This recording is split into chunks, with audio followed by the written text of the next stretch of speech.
The woman was taking a bath and realized that the clear water turned black when it touched her skin, because she was born with a special ability. Whenever she touches someone, she takes away all their fear and pain. A homeless man freezing in the cold. After she touched him, he could immediately fall asleep peacefully. Even a heartbroken girl crying alone at night. Once she touched her, she forgot the pain and returned to calm. But there was a downside after she did this. Daisy had to wash herself with clean water to cleanse the pain from inside her body. And if she helped too many people in a single day, she would need to take a full shower, because if the pain piled up too much, she would suffer backlash. That day, Daisy was just tying her shoes in the corner. When she looked up, she noticed a mysterious woman. There seemed to be no emotion in her eyes. She walked straight toward a deserted place. When no one else was around, she squatted down on the ground. Then she pulled a family photo out of her bag. She looked at it with longing. Then she was ready to make sure she didn't see the sun tomorrow. At that moment, Daisy walked toward her and touched her cheek with her hand. All the pain from the woman's memories was absorbed by Daisy. When the woman opened her eyes again, she realized her painful memories were gone. She was shocked. As Daisy was about to leave, the woman handed her a business card and told her to call if she ever needed help. Right after absorbing the pain, Daisy was walking weakly through an alley. At that moment, a man passed by and tried to harass Daisy. But as soon as he touched her, his pain instantly flooded into Daisy's mind.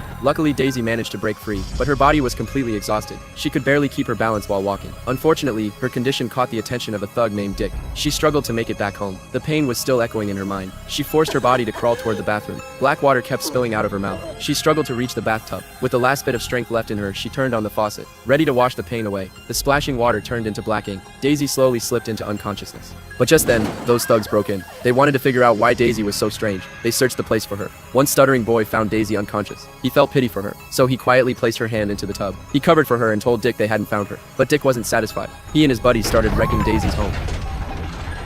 The next day, when Daisy woke up, she found her home in ruins. She realized she could no longer stay there, so she quietly avoided Dick and his gang and went to the cat shelter she often visited. She hoped she could stay for the night, but after knocking and calling out for a while, there was no response. With nowhere else to go, she remembered that business card. She made a call for help. When she arrived at the woman's house, the woman was overjoyed. Daisy felt a peace she had never known. It was as if she belonged there. Meanwhile, the woman's son also felt something strange. It was like Daisy had a force pulling him in. He looked around and his eyes locked with Daisy's. A heavy, suppressed emotion rose between them. Jeff walked up to Daisy. Even though he started stuttering, it didn't stop his actions. He even shoved sushi directly into Daisy's mouth, and as he apologized, he unconsciously grabbed Daisy's hand. The moment their hands clasped tightly, both of their hearts became calm. Just then, the woman came in with a friend. She hoped Daisy could help her too. To avoid disturbing the party, they went into a room. The woman's friend had lost her child and had been living in pain ever since. Daisy agreed to help her. She slowly approached the woman. When her hand touched the woman, all the painful memories rushed into her mind. After Daisy absorbed it all, she sat down weakly, and Jeff saw everything from outside the window. After that, Daisy prepared to leave. She badly needed to wash away the pain, but in her rush to leave, she left her coat behind at Jeff's house. Jeff saw the stamp on her coat and tracked it to the cat shelter she often visited. He hoped they wouldn't miss their chance at fate. He wanted to take her out for a walk. After Jeff persuaded her, Daisy finally agreed. But right after they left, the cat shelter owner made a mysterious call. Meanwhile, as they talked, they discovered they were not only born the same year and month, but also wore the same bracelet on their wrists. Was it all fate or a cursed connection?